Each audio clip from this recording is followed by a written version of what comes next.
I've been making games on Unity for just over a year now. I have just begun to work on my second game, a hand-drawn 2.5D platformer game. I'm just going to go through my plan for the game, some ideas that I have. What I have done so far is I've designed the character, I've done a basic run animation for him, and then some simple controls. So I'll go over my process with that, how I made the character.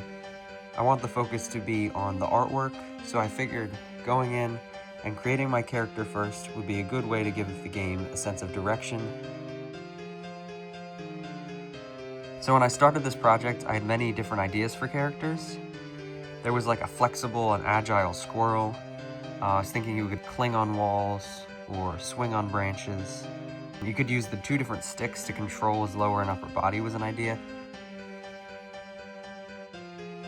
Another idea I had was a dog, and you were like lost in the woods. You know, it was much less powerful than the monsters around you in the woods, so that was an idea I had. One other idea, I'm making an animated film right now about a man working an office job, and he spots a pink otter, a crazy, glowing, dancing pink otter on his way home. But I was thinking of what it would be like to play as that character in a video game. I had lots of ideas for characters. Eventually I just decided to continue using the character from the last game I made, Haunted Dreams. In that game he played as a young boy, using what he can find outside to protect himself from this evil. In the game there were like these evil eyeball creature people that you would fight, and so he just had, you know, a little stick to fight them with. It was a simple design for the character. It was small, it had a pretty simple color palette. I was hoping to make him more cohesive and distinct. I used some bright colors like yellow, teal, this red and cream color, as well as some designs like the stripe design to hopefully have him stand off the background. In that game it was top-down 2D pixel art, so it was important that he was front and center and stood out from the background. Another idea I wanted to think about with his design was a silhouette. This is a classic principle for designing characters, having a distinct silhouette.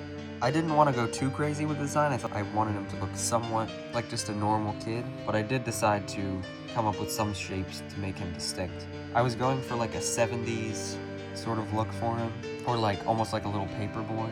So I gave him like the paperboy hat, as well as just his proportions overall, giving him a larger head, smaller body, I think is going to help with that silhouette. If I were an experienced game developer, my next step would probably be to program a core gameplay feature like an attack or an enemy. But I'm not, so instead I decided to work on a feature that I just thought would be fun: changing the character's emotions.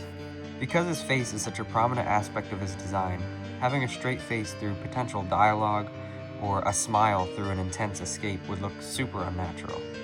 So I made a separate sprite for the face and designed tons of expression variations in Photoshop that could be switched out in the engine.